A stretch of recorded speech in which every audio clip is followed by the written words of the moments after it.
Keynes, welcome, sir. It's a pleasure. The pleasure's all mine. Your agenda. That won't be necessary. I am the agenda. Tell them I've arrived. And then tell them I've arrived. And your name is? Hayek? F.A. Hayek. With an H.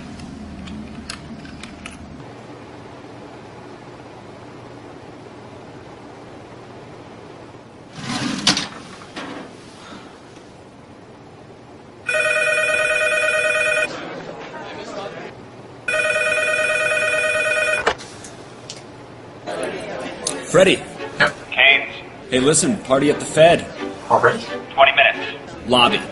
John Maynard Keynes. F.A. Hayek. Yeah, we're opposed. We oppose each other philosophically. In the same studio. We've been going back and forth for a century. I want to steer markets. I want them set free. There's a boom and bust cycle and good reason to fear it. Play low interest rates. It's the animal spirits. John Maynard Keynes wrote the book on modern macro. The man you need when the economy's off track.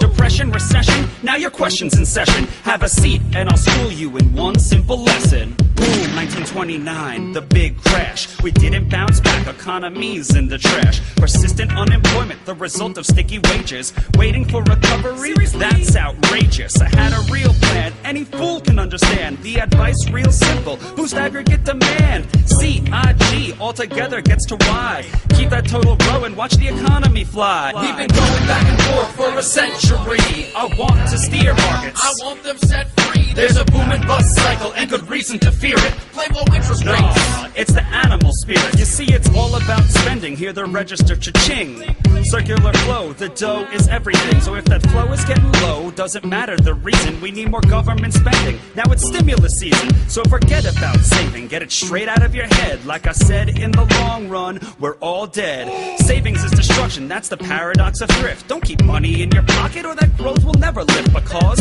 business is driven by the animal spirits, the bull and the bear. And there's reasons to fear its effects on capital investment, income, and growth. That's why the state should fill the gap with stimulus, both the monetary and the fiscal. They're equally correct. Public works, digging ditches, war has the same effect. Even a broken window helps the glass man have some wealth. The multiplier driving higher the economy's health. And if the central bank's interest rate policy tanks, a liquidity trap, that new money stuck in the banks. Deficits could be the cure you've been looking for.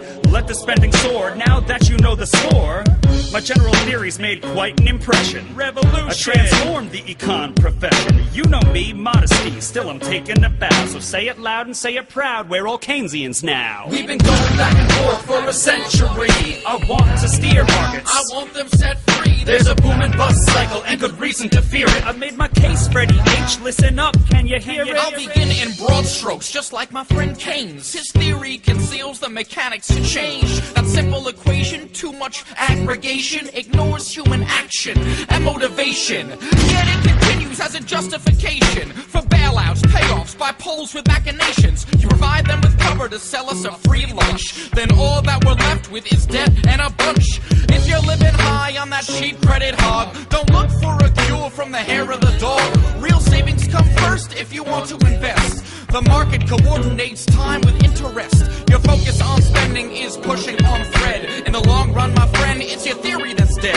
So sorry there, buddy, if that sounds like invective. Prepare to get schooled in my Austrian perspective. We've been going back and forth for a century. I want to steer markets. I want them set free. There's a boom and bust cycle and good reason to fear it. Play low interest rates. It's the animal spirit.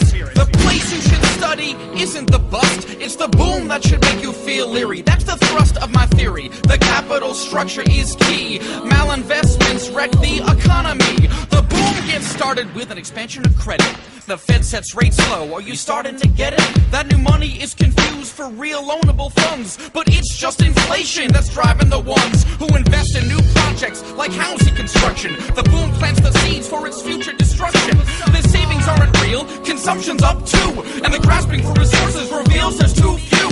So the boom turns to bust as the interest rates rise. With the cost of production, price signals relies. The boom was a binge, that's a matter of fact. Now it's devalued capital that makes up the slack. Whether it's the late 20s or 2005, booming bad investments seems like they'd thrive. You must save to invest, Don't use the printing press, or a bus will surely follow, an economy depressed. Your so-called stimulus will make things worse. Just more of the same, more incentives perverse. And that credit crunch ain't a liquidity trap, just a broke banking system. I'm done, that's a wrap. We've been going back and forth for a century. I want to steer markets. I want them set free. There's a boom and bust cycle and good reason to fear it. Plain low interest No, rates. it's the animal spirit. The ideas of economists and political philosophers, both when they are right and when they are wrong, are more powerful than is commonly understood. Indeed, the world is ruled by little else.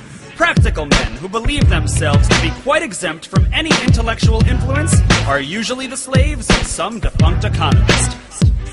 The curious task of economics is to demonstrate to men how little they really know about what they imagine they can design. They've been going back and forth for a century.